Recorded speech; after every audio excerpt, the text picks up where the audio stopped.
So we are here with Scott Barton, who is the CEO of the Fresno Chaffee Zoo. And Scott, if you could just give us a brief history of your managerial and leadership career and some of your experience. Well, I started with a degree in biology and actually began my zoo career as a frontline employee, as a zookeeper, and then became supervisor and then manager level, and then a curator, which kind of oversees a collection and staff. Eventually an area manager at Disney, and then an assistant director, so overseeing a large area of the operations of a zoo, and then came to Fresno as a CEO, and I've been here for 7 years. And what are some of the responsibilities of your current position as the zoo director and CEO of the Fresno Chaffee Zoo? So Fresno Chaffee Zoo has an annual operating budget of about $12.8 million, and we have an annual attendance of over 1 million guests each year. We have a collection of over 1,000 animals and a staff of over 200 people. So my role is to make sure that the organization is successful, that we follow the board's vision, and that I develop a vision and a strategic plan to make sure that the institution is successful for the long term. And that includes things as varied as developing a 5-year strategic plan to making sure that on a day-to-day basis the zoo is a great experience for the people coming in, our guests, a great place to work, that we provide excellent animal care, and that we're good financial stewards of the business. We are a nonprofit, so it's a little bit different than some for-profit organizations, where we're more mission-based than profit-based. And I'm sure there are a lot, but what are some of the most important decisions that you face on a daily basis as the leader of your organization?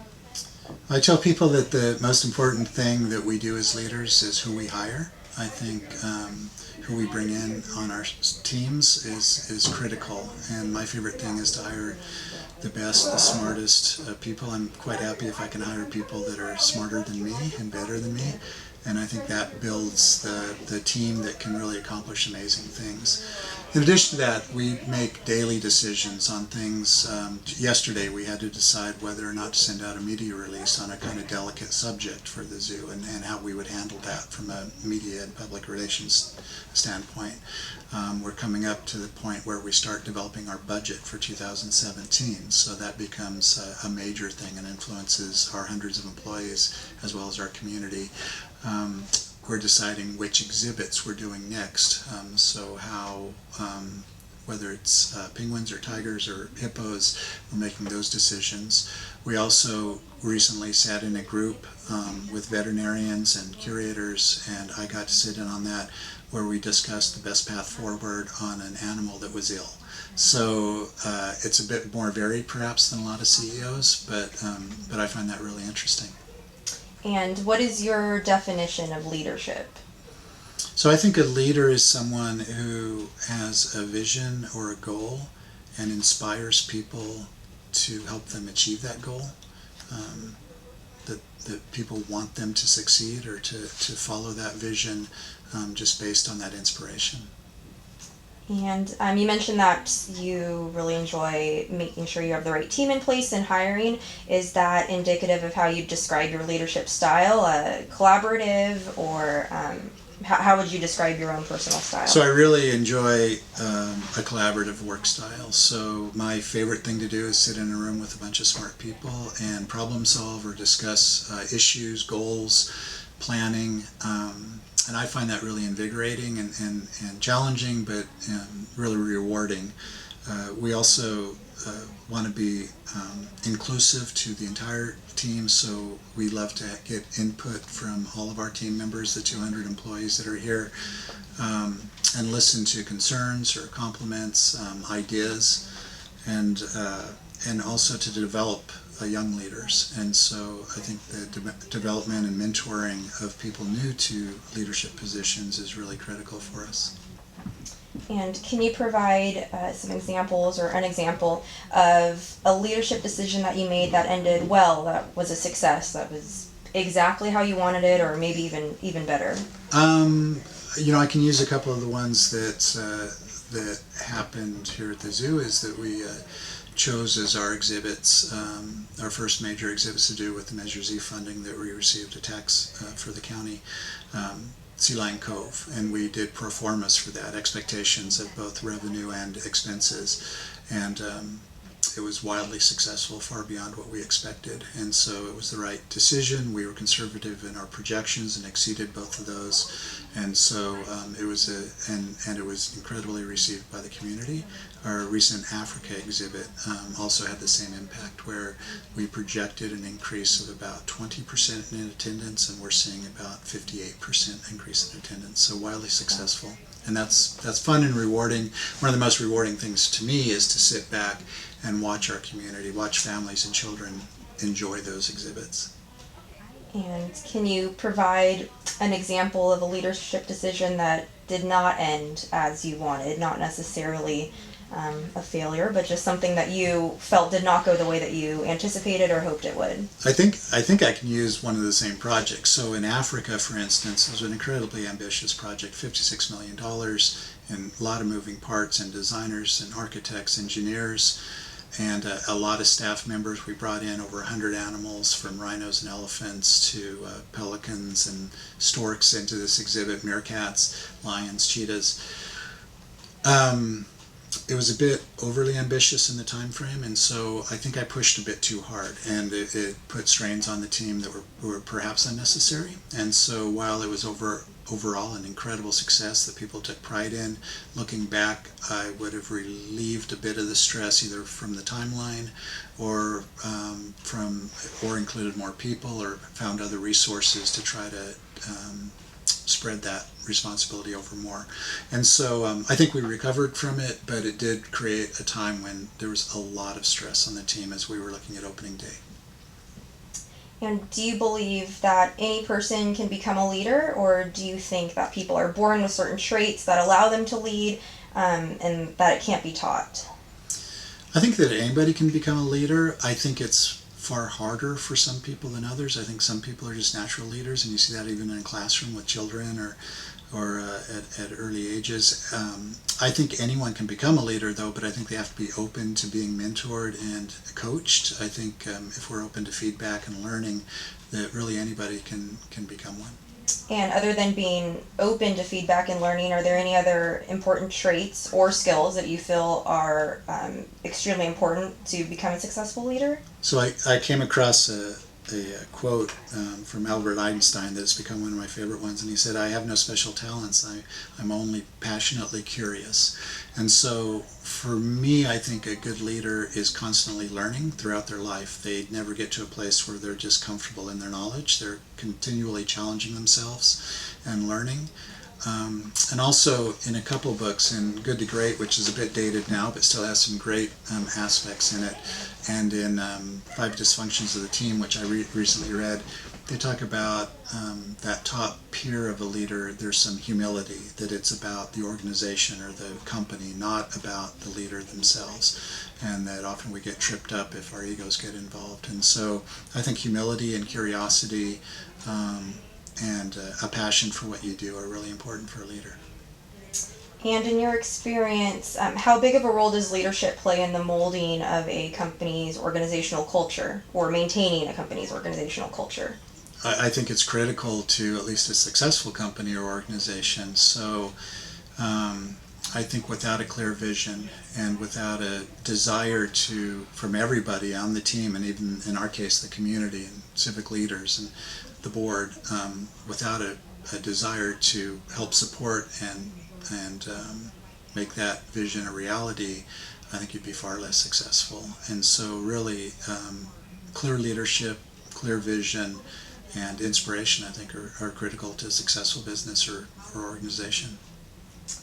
And do you base your personal leadership style off of the culture that was already implemented at the zoo, or do you think your leadership style shaped the culture at the zoo, or a little bit of both, a mixture? Yeah, I think it was probably a mixture. I think there was some very good leadership style at the zoo when I came.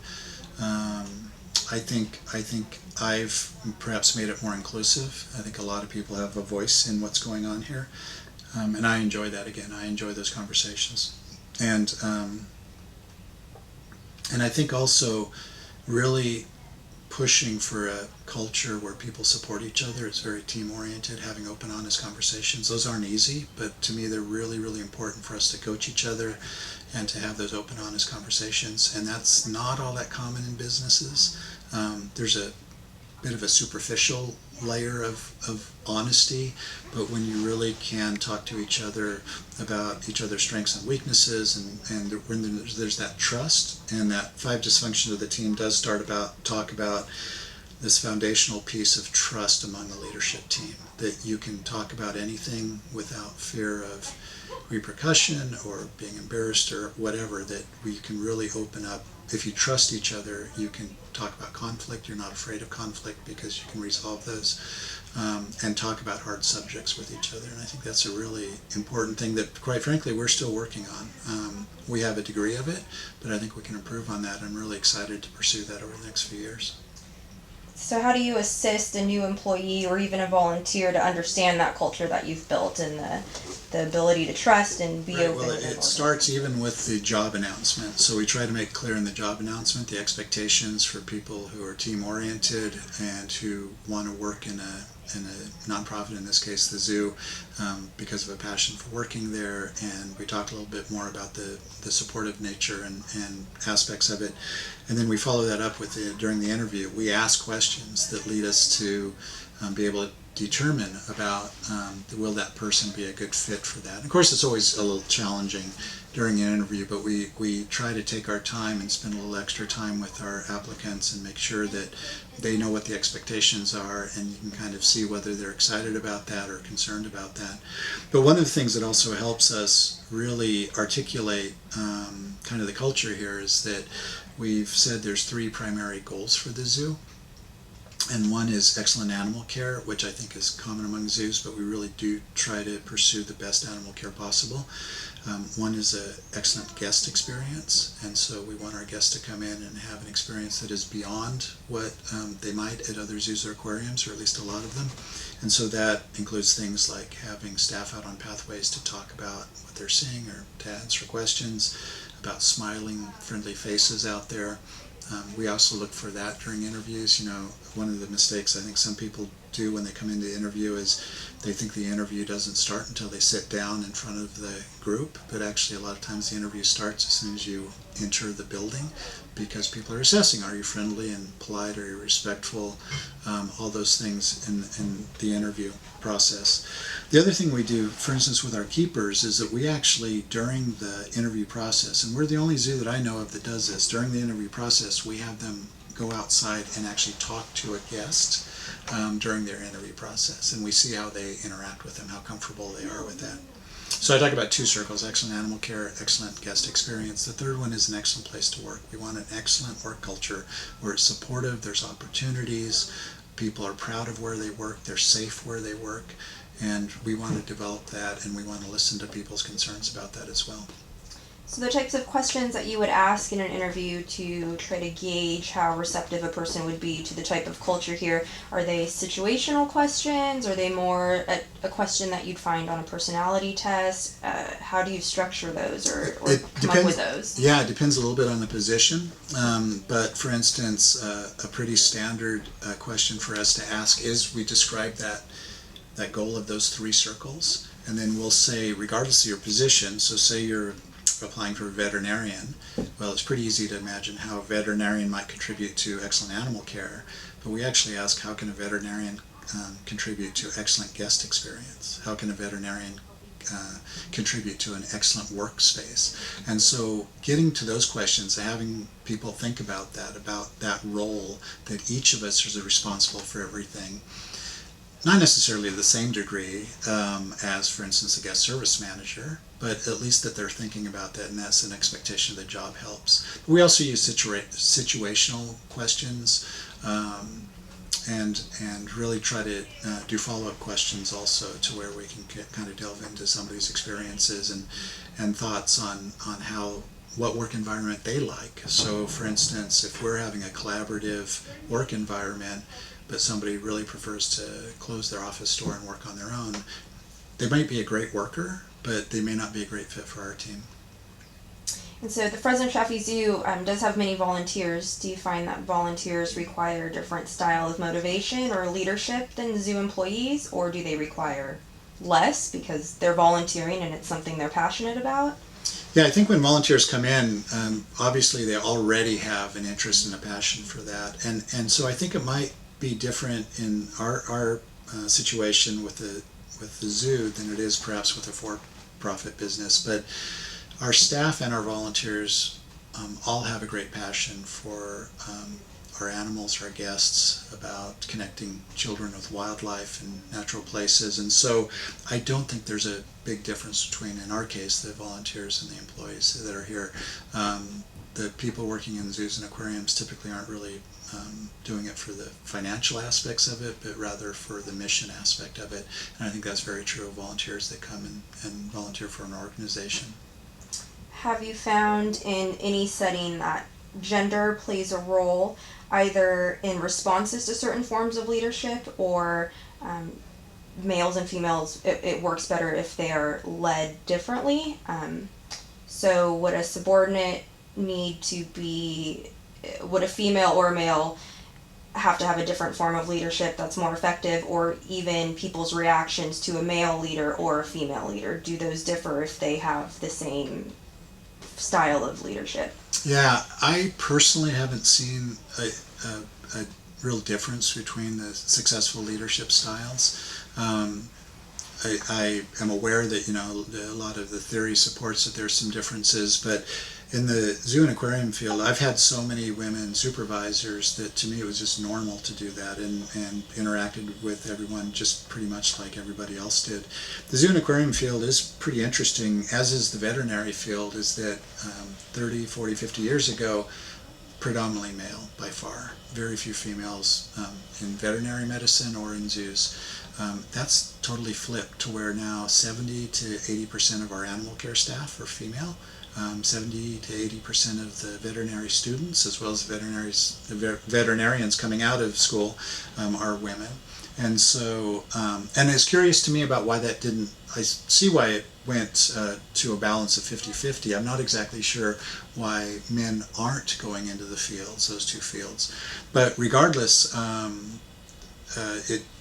so women are taking more and more leadership positions in zoos and aquariums, and as far as my own observations, that's been well received, and not really much different than the male counterpart.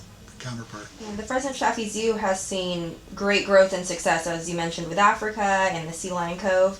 How do you maintain you and your team's daily motivation and avoid complacency or being upset by setbacks, pushbacks, any obstacles? How do you maintain that? Yeah, I think one of the things, and I didn't follow my own advice on this for the past few years, but one of the things I encourage people to do is make sure they take their vacations, because I think that's a rejuvenating piece that we do. We try to figure out good ways to support a work and home life balance, family balance, and so I think those things are important to success within our business.